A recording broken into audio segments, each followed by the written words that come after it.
आज के कार्यक्रम के मुख्य अतिथि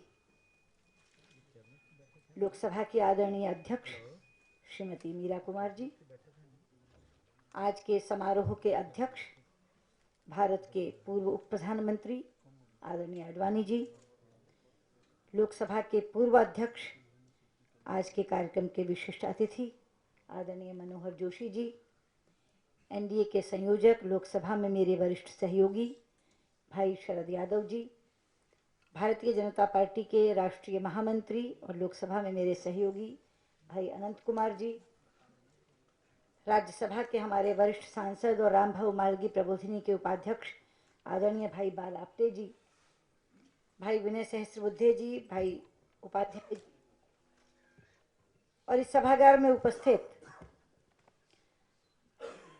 मेरे अपने अटल जी के दामाद भाई रंजन भट्टाचार्य जी, उनकी नातिन निहारिका जी और मेरे बहुत ही स्नेही भाइयों और बहनों, सबसे पहले तो मैं आयोजकों के प्रति आभार व्यक्त करना चाहूंगी कि उन्होंने आज मुझे इस समारोह में याद किया। जब पार्लियामेंट हाउस से इस कार्यक्रम के लिए आ रही थी तो बहुत सी स्मृतियां मस्तिष्क पटल पर ताजा हो आईं।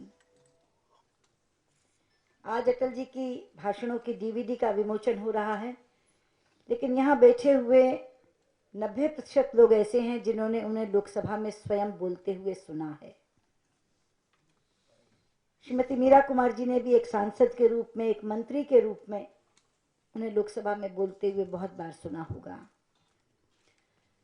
जब भी राजनीति के श्रेष्ठ वक्ताओं की गणना की जाती है तो अटल जी का नाम अग्रणी पंक्ति में लिखा जाता है।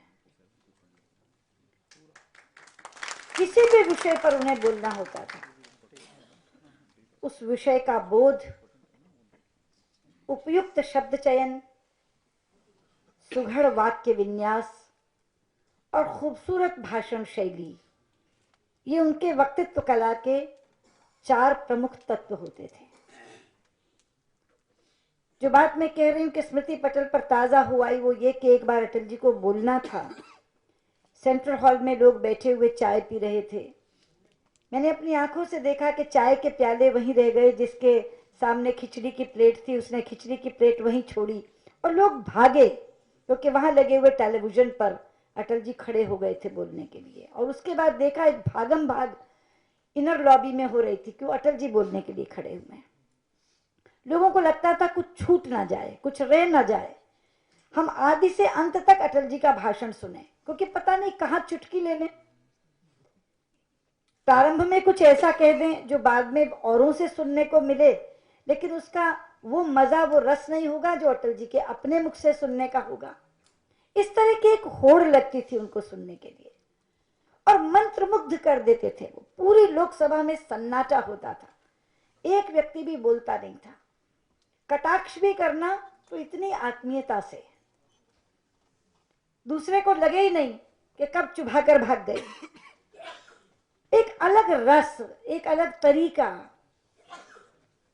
बहुत विशिष्ट शैली के मालिक वो भाषण में थे।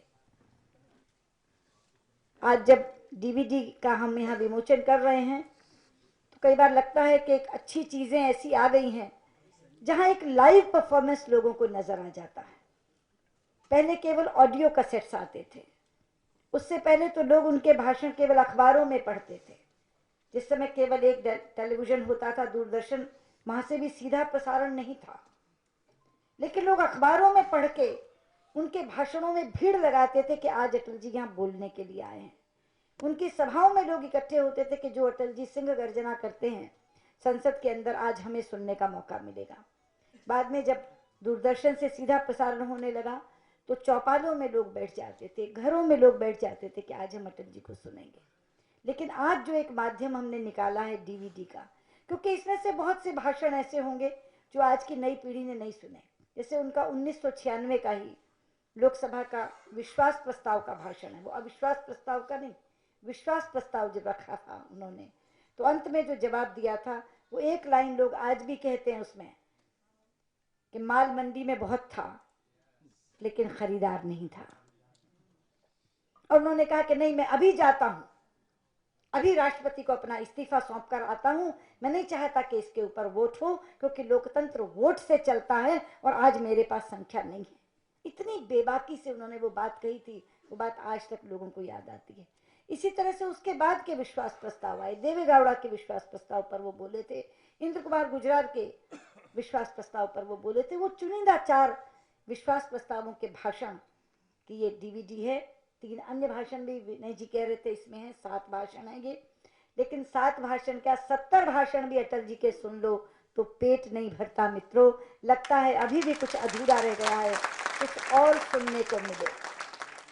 तो कई बार बहुत कहती हूँ कि ईश्वर उनको पुनः वाणी दे ऐसी कि कम से कम एक बार अटल जी किसी सार्वजनिक कार्यक्रम में आकर के वापस हमको संबोधित करें।